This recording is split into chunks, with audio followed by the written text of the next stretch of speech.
What happens after the tribulation? This article is written by Lesli White.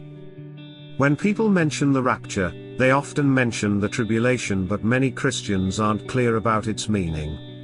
This period is very confusing as many aren't sure what events actually take place during this time and how long it really is.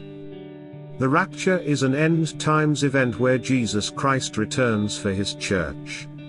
According to the Bible, the event will be instantaneous, in the twinkling of an eye. While the word rapture does not appear in the Bible, the event is described in 1 Thessalonians 4:13-18 and 1 Corinthians 15:50-44. The meaning or definition of rapture is the idea that the coming of Jesus will take place in two separate stages. The first will be a secret rapture, or carrying away of the saved to heaven, at the beginning of a 7-year period of tribulation. In the first 3.5 years of the tribulation, the Antichrist will appear. You will also see the success of his new world order. The second phase occurs at the close of the time of tribulation, when Jesus will return to earth in triumph and glory. At the rapture, the Lord will descend bodily in the air for his saints, both for the dead and for the living, 1 Thessalonians 4:16-17, which will be 7 years prior to the revelation of the second stage of his coming. In the first stage of the rapture, the Lord comes for his church, whereas, at the end of the tribulation period, he comes back with his church. At this event every eye shall see him, although at the rapture he will come as a thief and only believers will see him. During the rapture, there will be signs of deception. There will be many people who will claim to be the Messiah and also claim to have the answers for a troubled world. In Matthew 24, Jesus gave a warning specifically for our generation. In this passage Jesus, speaking to us, warns us that false prophets will rise and show great signs and wonders to deceive, if possible, even elect. These false prophets are not working with sleight-of-hand illusions. We must be on guard and ask ourselves who these sinister false prophets and messiahs are. The Bible warns us that these are no ordinary men.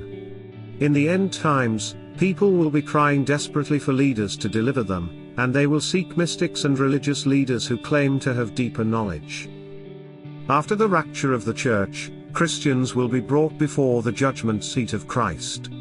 During this period, the people will be rewarded for the works they have accomplished.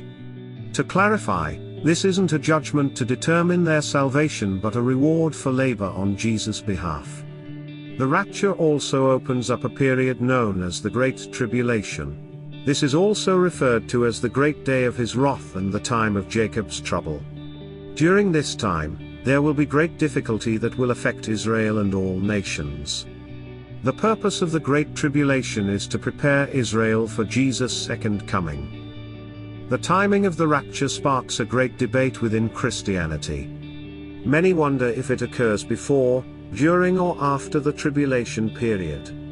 The main debate on the rapture is not what it is, but when it will occur in relation to the tribulation. The pre-tribulation view is that the rapture will happen before the tribulation period. The mid-tribulation view is that the rapture will occur halfway through the tribulation period, and the post-tribulation view is that the rapture will occur at the end of the tribulation period. For believers, the pre-tribulation rapture is a wonderful hope. However, whether to live to see pre-tribulation, mid-tribulation or post-tribulation, or we die prior to any type of rapture at all, the key to eternal salvation in all cases is our faith in Jesus Christ alone. At the end of the tribulation, Jesus Christ will return with the hosts of heaven as well as the church to establish the messianic kingdom on earth. The prophets depicted for us a beautiful future when Jesus returns. He will establish the kingdom of heaven on earth, and this will span the entire world. We are told in Scripture that Jesus' return will be with power and great glory. During Jesus' first coming, he humbled himself, being born in a stable in Bethlehem and living a life on earth with great humility. However, upon his return, he will come back as pronounced King of Kings and Lord or Lords.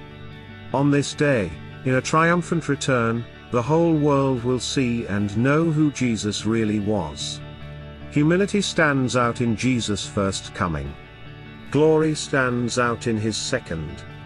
His return will be triumphant, marked with the powerful accompaniment of angels and saints. Many people have attempted to pinpoint the time of Christ's return, and each has failed.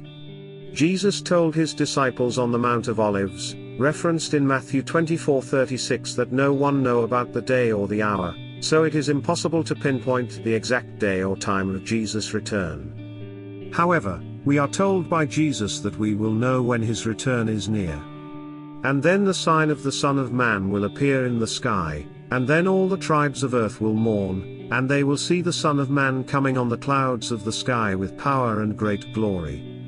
And he will send forth his angels with a great trumpet, and they will gather together his elect from the four winds, from one end of the sky to the other.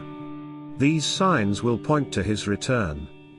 If we believe in the Bible, God's truth, we ultimately believe in Jesus' final return.